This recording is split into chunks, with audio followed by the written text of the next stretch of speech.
Bueno, pues interesantísimo lo que nos ha contado Noelia. Fijaros que incluso nos ha hablado de lo que últimamente dicen en el Laboratorio Nacional de los Álamos, respecto a si las máquinas, la IA requiere de sueño, requiere de pausa. En los Álamos sacaron la bomba atómica, o sea, hacen cosas serias. Hay que tenerlo en cuenta. Y os doy un apunte, ¿vale? Para aquellos que queréis seguir profundizando sobre el tema, para que os deis cuenta hasta qué punto es muy importante el estudio del sueño en los seres humanos con el tema de la consciencia. Giulio Tononi. Giulio Tononi es un psiquiatra especialista en el sueño que tiene una teoría, la teoría de la información integrada, que es de fundamental importancia a la hora de estudiar todos los mecanismos de la consciencia y que actualmente se utiliza para el desarrollo de arquitecturas cognitivas. Un poco más adelante hablaremos de arquitecturas cognitivas. Veremos los diferentes diseños de arquitecturas cognitivas. Veremos una en concreto, la Transformer, que es la que nos lleva al tema del procesamiento de lenguaje natural, que está hoy en día tan de moda, ¿no? Todo esto parte de una investigación científica de base, de una investigación teórica de base, que es la que os estoy indicando, ¿no? Y partimos de estos fundamentos, del sueño humano. Giulio Tononi, lo que os comento. Luego os animo a que por internet pongáis Pipers Tononi y diréis, ahí va, lo que me indicaron en las charlas, en las conferencias en la uni este año, jolín, pues esto es súper interesante. Podéis seguir avanzando y podéis seguir investigando sobre el tema. Vale, ¿por qué? Porque si queremos replicar la conciencia humana en una máquina artificial, tenemos que encontrar modelos científicos que nos ayuden a integrar, a explicar y a reproducir artificialmente la infinidad de fenómenos que observamos cotidianamente en la conciencia humana en cuanto a tal, ¿vale? Esto es lo que se llama la fenomenología de la conciencia. Todos los fenómenos que tienen que ver con la conciencia, que luego podemos replicar en una máquina. Vale, esa cuestión principal de cómo funciona nuestro cerebro desde el prisma de una aproximación de la ingeniería es lo que vamos a continuar viendo en las siguientes ponencias, ¿vale? Y sobre todo, ¿qué aplicaciones tiene este conocimiento sobre su funcionamiento? ¿Y qué aplicaciones tiene en la ingeniería? Aplicaciones prácticas, que las veremos y todos ya conocemos, ¿vale? Todo este estudio de base, todo este estudio científico de entrada nos sirve para hacer luego esos chatbots que a todos nos dejan bastante sorprendidos de su respuesta, ¿no? Partimos de esto, partimos de ciencia básica, ¿vale? Nuestro siguiente ponente nos va a llevar de la mano en la búsqueda de estos modelos que nos acercan al objetivo perseguido, ¿vale? Una aproximación artificial a la conciencia humana. Mario Garcés, él es ingeniero informático, profesor en la Complutense de Madrid y CEO de la compañía MindKit, ¿vale? En su compañía, en MindKit, partiendo de la investigación en neurociencia, generan sistemas de inteligencia artificial general, ¿vale? Estos sistemas son capaces de aprender, razonar, tomar decisiones y comportarse como los seres vivos. Y en última instancia, como los seres humanos conscientes. Por lo tanto, Mario nos va a explicar todas esas implicaciones prácticas de todo el estudio científico que estamos yendo, para seguir avanzando cada vez más en las implicaciones técnicas concretas de la ciencia base que estamos viendo. Os dejo ya con Mario Garcés.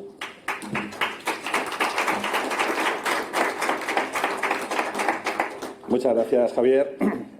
También, antes de nada, agradecer a la organización la invitación a participar en estas jornadas y poder compartir con todos vosotros pues, lo que ha sido el trabajo de los últimos 15, 18 años y llevaros un poco de la mano desde la neurociencia, donde Noelia nos ha hecho una introducción, hasta lo que empieza a ser la tecnología que intenta replicar pues, esto que llamamos conciencia humana. Voy a empezar por enseñaros mi pueblo. Básicamente, aquí es donde vivo desde hace 18 años, es el Valle de Benasque, en Huesca. Es un pueblo que se llama Castejón de Sos. Y, bueno, pues yo me fui aquí a montar un hotel rural, ¿vale? Ese proyecto, obviamente, no salió adelante y al final pues me dediqué a hacer investigación básica en neurociencia. Hacer investigación básica siendo informático en el ámbito de neurociencia, pues eres considerado un outsider total, ¿no? Entonces, no ha sido fácil, ha sido un camino largo, pero bueno, al final han salido cosas interesantes que nos están permitiendo avanzar en el ámbito tecnológico, ¿no? Ese doble conocimiento de la tecnología y la neurociencia, pues permiten hacer, digamos, aportaciones originales. Vamos a empezar por hacernos algunas preguntas y voy a intentar llevaros de la mano a través de un razonamiento para que vayamos escalando un poco. En el año 2021, esta noticia es escasamente hace 2 años, se han descubierto nuevas funciones que lleva a cabo, en este caso, nuevas propiedades que hemos descubierto sobre una neurona, ¿vale? Llevamos más de 100 años o 100 años desde la teoría de Cajal, la teoría de la neurona, y todavía seguimos descubriendo cosas de una única neurona, ¿vale? Pero nosotros tenemos 85.000 millones de neuronas que generan unos 500 billones, con B, de conexiones, ¿vale? Para que empecéis a tener un poco idea de escala. Cuando veíamos las fotos de resonancia magnética funcional que ha mostrado Noelia, imaginaros que es como explorar un hormiguero con una foto de Google Maps, ¿vale? Es básicamente lo que estamos haciendo con el cerebro. Otra noticia también del año 2021, Google y Harvard publican un mapa del cerebro el más detallado hasta esa fecha. No he actualizado, posiblemente haya cosas más actuales, ¿no? Han mapeado completamente 1 milímetro cúbico de cerebro, ¿vale? Con la mayor resolución son decenas de miles de neuronas y 130 millones de conexiones.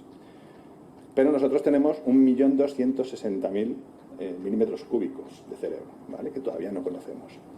Y además, cada cerebro es único. Entonces, imaginaros lo que es hacer ciencia sobre una estructura de la cual, bueno, como veis, en principio parece que no entendemos mucho del cerebro, ¿no?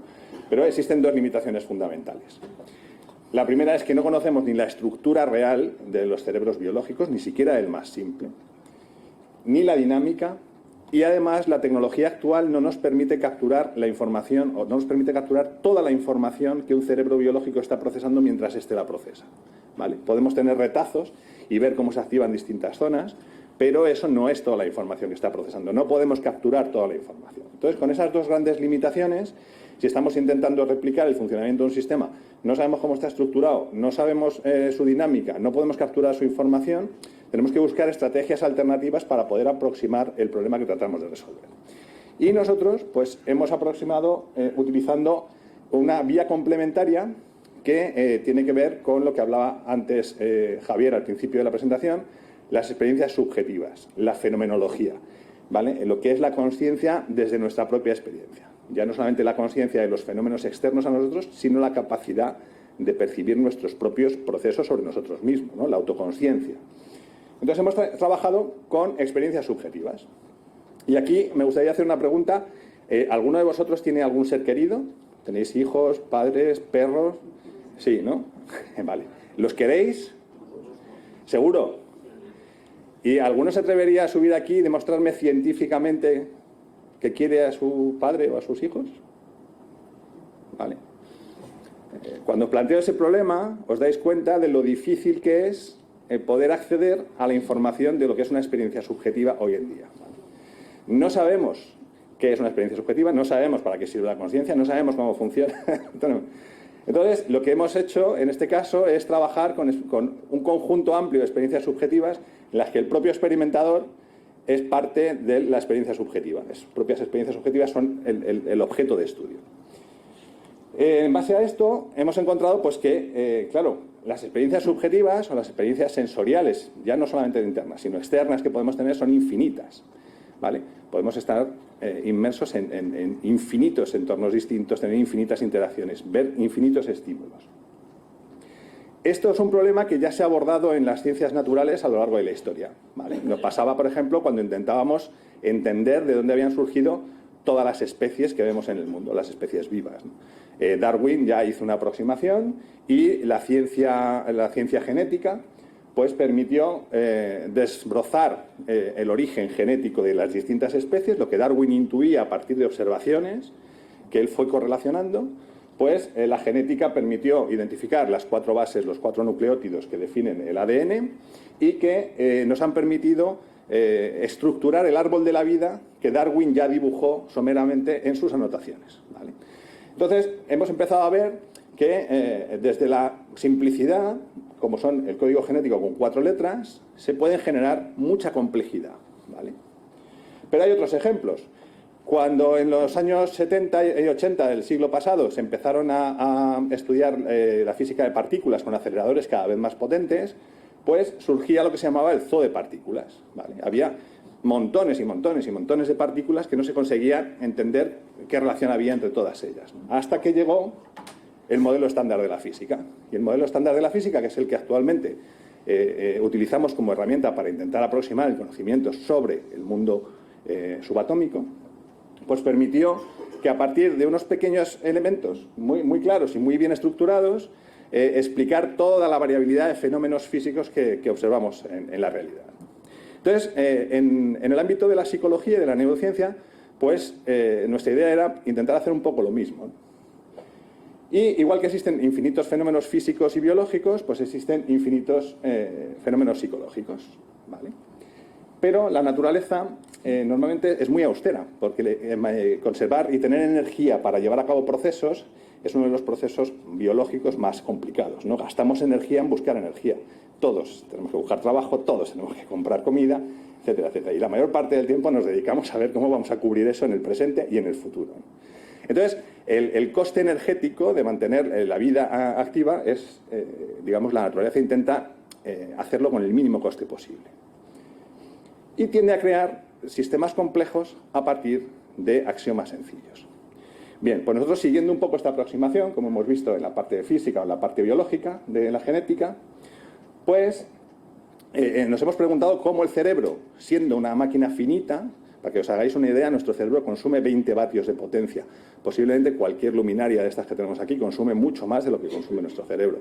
Pero ellas no son capaces de hacer naves espaciales y llevarnos al espacio, ¿vale? En cambio, nuestro cerebro con 20 vatios de potencia es capaz de hacer grandes cosas, ¿vale? ¿Cómo entonces es capaz de manejar infinitos estímulos que hemos dicho que existen? ¿Y cómo pueden generar infinitas posibles respuestas para adaptarnos, aprovechar o escapar de determinados estímulos, ¿no? Pues ahí es donde hemos establecido el patrón base que nosotros hemos identificado como las emociones, ¿vale?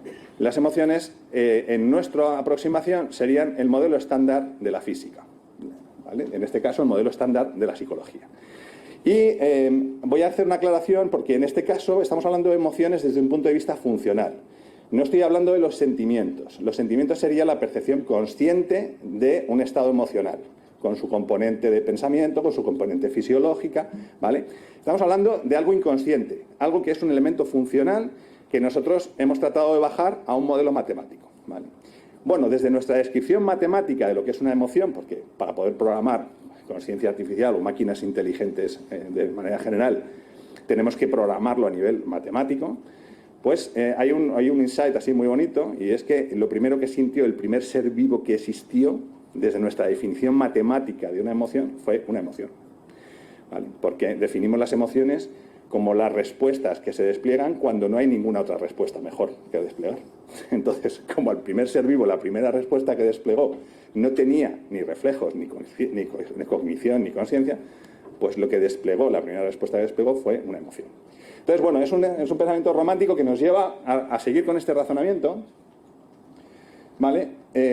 Aquí os pongo una definición que encaja bastante bien con lo que es el modelo de emociones que nosotros hemos utilizado para aproximar el problema que tratamos de abordar, y es la forma que la naturaleza ha encontrado de abordar toda la infinita complejidad con la que un ser vivo se puede encontrar y ser capaz de gestionarlo de forma rápida, eficaz y eficiente, consumiendo pocos recursos y siendo eficaz a la hora de abordar los desafíos que se le presentan. Vale, a partir de aquí podemos igualar, nosotros consideramos que las emociones son el mecanismo de optimización del funcionamiento cerebral, ¿vale? Y vamos a ver un primer ejemplo para que entendáis esta aproximación. Si yo os muestro estas tres fotografías, si nos imaginamos que estamos expuestos a cualquiera de estos estímulos de la vida real, pues un león nos produce miedo, un oso nos produce miedo, una araña nos produce miedo, ¿vale? Pero podemos incluso sentir miedo de cosas que no hemos visto, solamente imaginado, porque no hemos visto ningún extraterrestre, pero hay gente que tiene miedo de que los extraterrestres puedan estar entre nosotros. Y hay cosas ya que dan auténtico terror, como es el triquini masculino, ¿vale? Esto ya se sale del rango. Entonces esto nos lleva a una primera aproximación visual en la que en este pequeño esquema, que es muy simplificado, pero como esto es una sesión divulgativa me parece suficiente, tenemos un mundo muy complejo donde hay mucha información que puede presentarse de infinitas formas, tenemos que reducir esa complejidad porque tenemos recursos limitados. Las emociones nos permiten poner etiquetas más transversales y más generales a toda esa complejidad.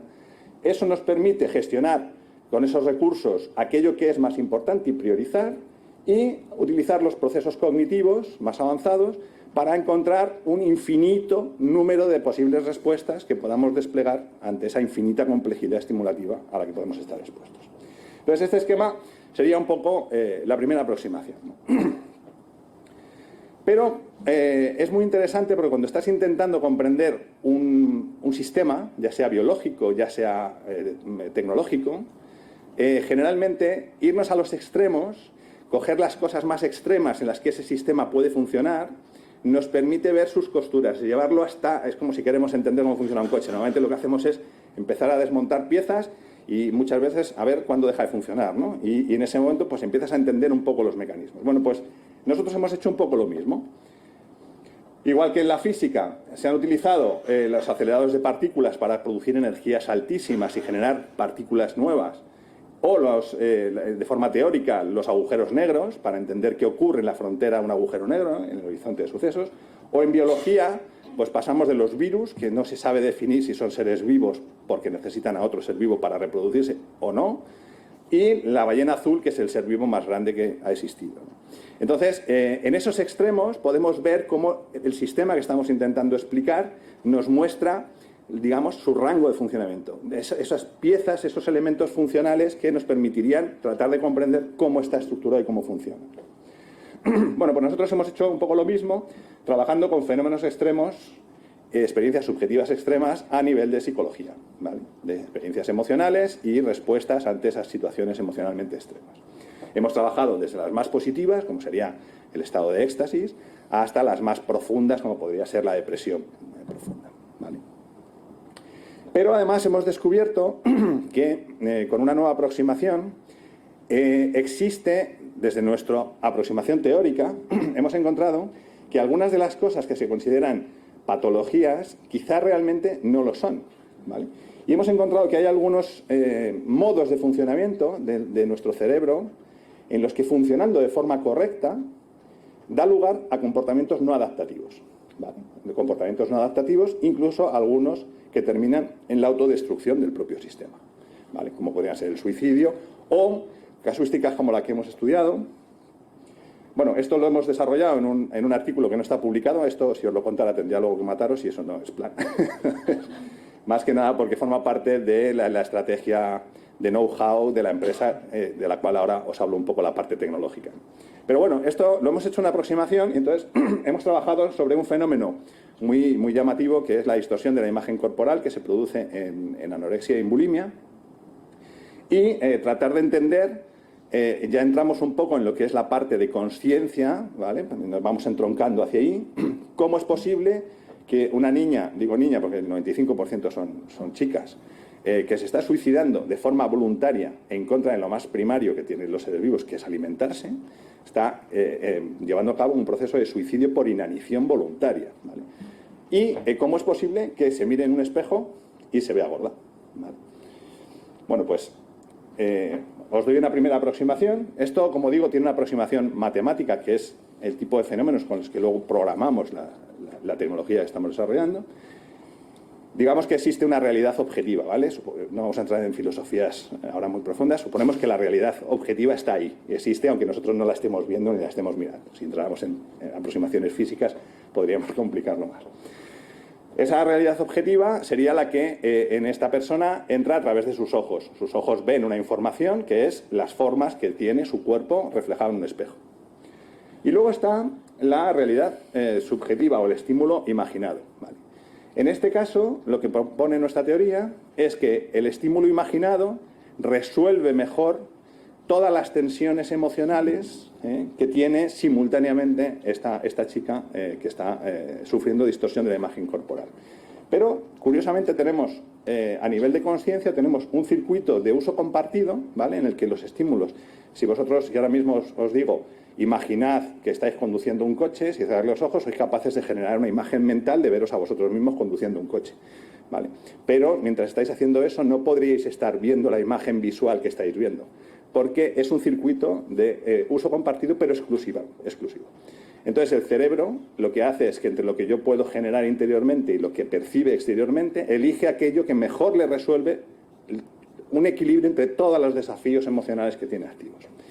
Esta aproximación explicaría un trastorno como el de la distorsión de la imagen corporal. ¿Vale? También hay otro artículo que también está bajo protección de secreto. Sí, es lo que tiene. Cuando montas una startup hay ciertas partes que tienes que, por lo menos hasta que seamos Google, tenemos que cuidar el desarrollo.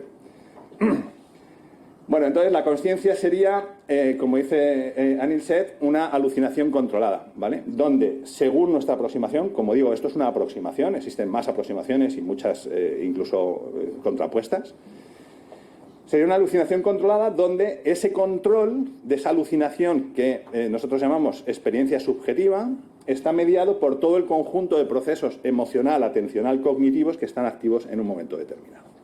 ¿Vale?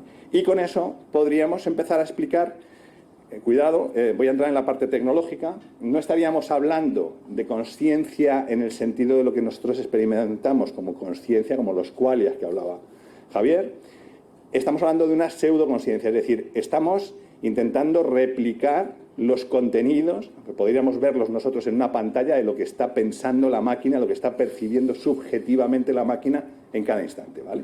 Pero eso no significa que la máquina hoy por hoy sea consciente.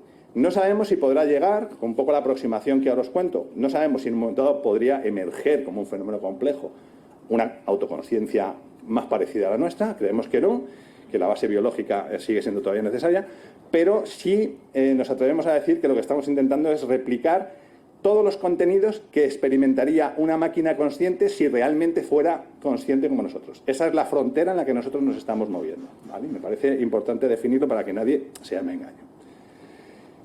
A partir de aquí, bueno, pues nosotros desde la aproximación neurocientífica teórica, lo que hemos hecho ha sido intentar crear lo que hoy en día es el santo grial de la inteligencia artificial, que es la inteligencia artificial general.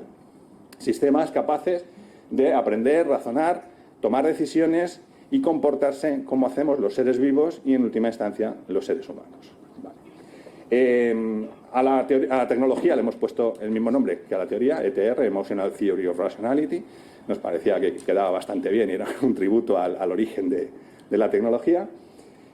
Y os voy a contar un poco la diferencia entre lo que estamos haciendo, lo que se está haciendo en el ámbito de inteligencia artificial hoy en día, que son lo que sale en los medios todos los días, y lo que estamos, digamos, intentando hacer nosotros con una aproximación basada en una nueva arquitectura cognitiva. Como comentaba Javier, hay muchas arquitecturas cognitivas, pero la nuestra tiene ese matiz diferencial, ¿no? Este es el esquema que os he enseñado antes. Esto se traduce en una arquitectura de redes neurales que se llama un autoencoder, donde la complejidad entra por un lado, se meten capas de procesamiento de redes neurales profundas, se crea un espacio latente donde se codifica la información y luego se puede regenerar esa complejidad a partir de otra serie de capas de redes neurales profundas, ¿vale? Esto es un esquema básico en inteligencia artificial. Bien, nosotros, esto sería el esquema, digamos, lo que habéis visto, pero de forma más simplificada, y nosotros estamos haciendo una aproximación que es más parecida a una aproximación basada en agentes.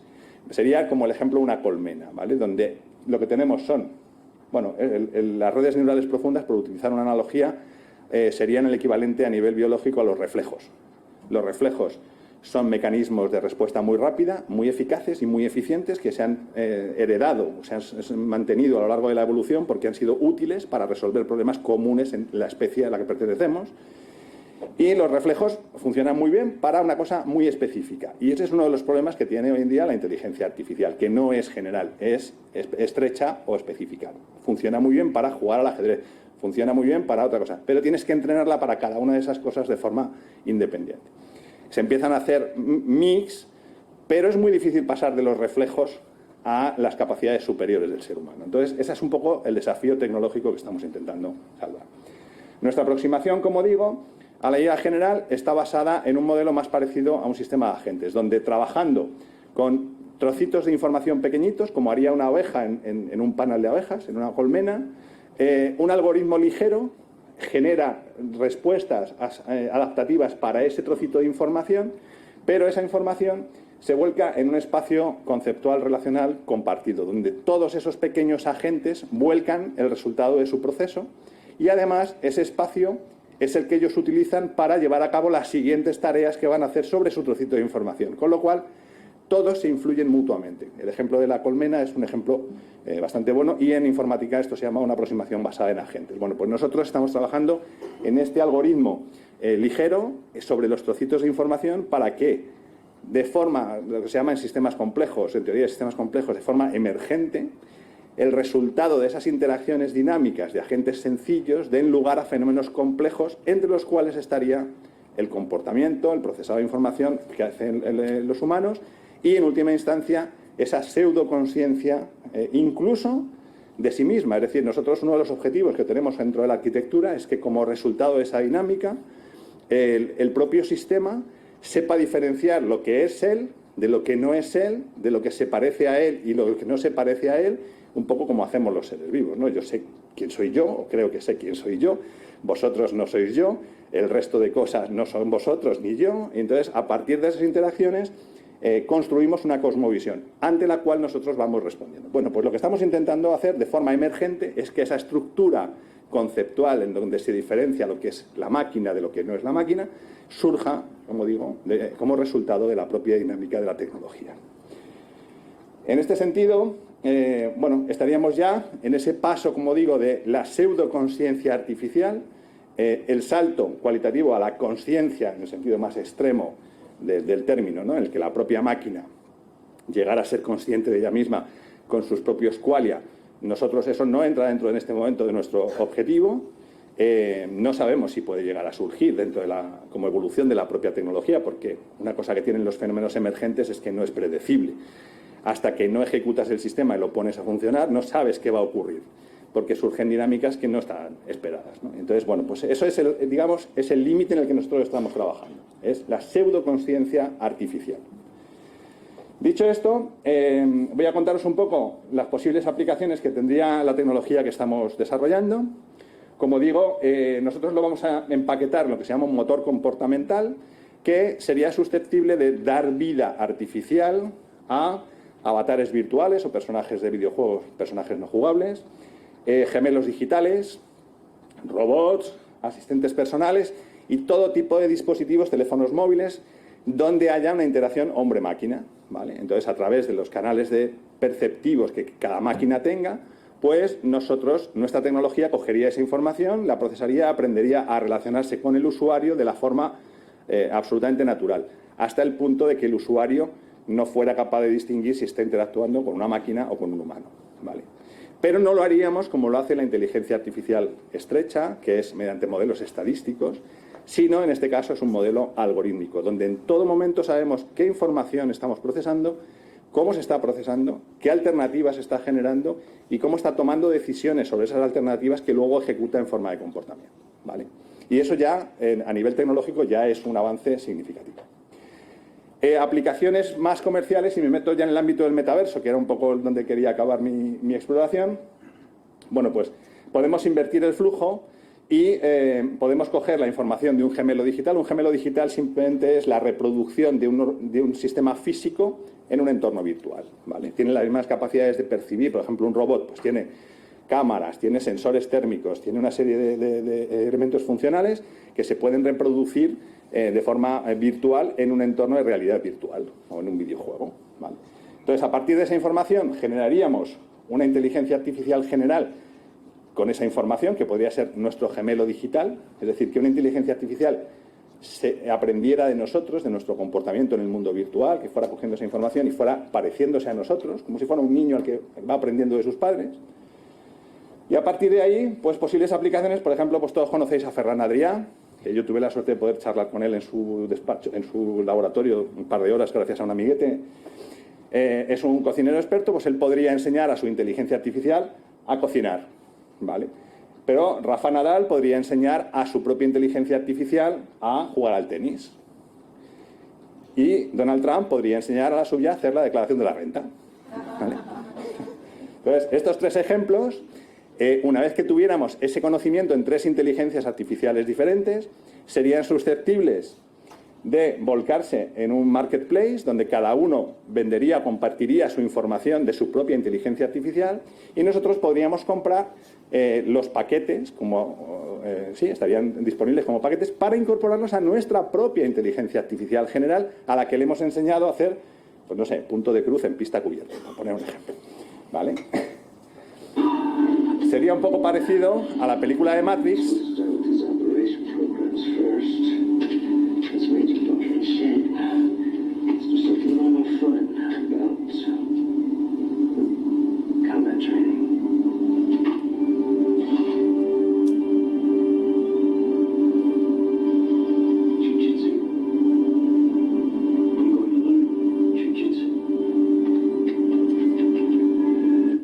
¿Vale? Sería un poco parecido nuestra inteligencia artificial general que se habría desarrollado aprendiendo de nosotros y que se parecería a nosotros, sería nuestra inteligencia, nuestro amigo íntimo tecnológico, pues podríamos cargarle los módulos que compramos en ese marketplace, los incorporaría como nuevo conocimiento y podría enseñarnos, ser nuestro consejero o nuestro profesor para aprender, por ejemplo, a hacer comida, de comprar producto fresco de calidad, cómo cocinar esos productos y cómo emplatarlos, por ejemplo, en el caso de haber comprado el módulo de Ferran Adrià.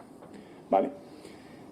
Bien, además, otra de las aplicaciones que estamos proponiendo, ahora mismo también hay una carrera espacial, donde las grandes potencias, hasta 70 agencias espaciales a nivel internacional, están intentando colonizar y explotar el espacio, pero hay 2 grandes limitaciones. Mandar humanos sigue siendo muy arriesgado, tecnológicamente muy complejo y muy costoso, ¿vale? Y mandar robots está muy bien cuando los podemos controlar de forma remota, pero más allá de la Luna, Marte, hay 15 minutos de retraso de la señal. Entonces, si el robot se encuentra un problema que tiene que resolver en cuestión de milisegundos, no puede estar esperando 30 minutos a que le llegue la respuesta de cómo responder. Entonces, la conquista espacial hoy en día está limitada a disponer de robótica totalmente autónoma. Pero claro, la robótica totalmente autónoma todavía no existe. Y nosotros estamos desarrollando la tecnología que podría dar vida a esos potenciales robots autónomos que serían susceptibles de desplegarse en entornos marcianos o en la Luna para empezar a explorar de forma totalmente autónoma o explotar esos entornos. Y esta es otra de las líneas de aplicación que también estamos explorando con la Agencia Espacial Europea. Y, bueno, aquí pongo las imágenes de la carrera espacial, de lo que sería. Y ya por terminar, yo vengo, como digo, cuando yo me fui a vivir al Pirineo, el enfoque era un enfoque muy humanista, que era aplicar toda mi investigación en neurociencia para tratar de mejorar la vida de las personas y enseñarles a utilizar la naturaleza como una herramienta de bienestar donde poder encontrar soluciones a los problemas más o menos intensos y cotidianos con los que todos antes o después nos enfrentamos. Entonces, una de las cosas que nunca hemos perdido de vista y que no quiero perder de vista es que la tecnología y la ciencia no son un fin en sí mismas, ¿vale? La tecnología y la ciencia siempre deben estar dirigidas a la mejora de la vida de las personas. Y aquí os dejo.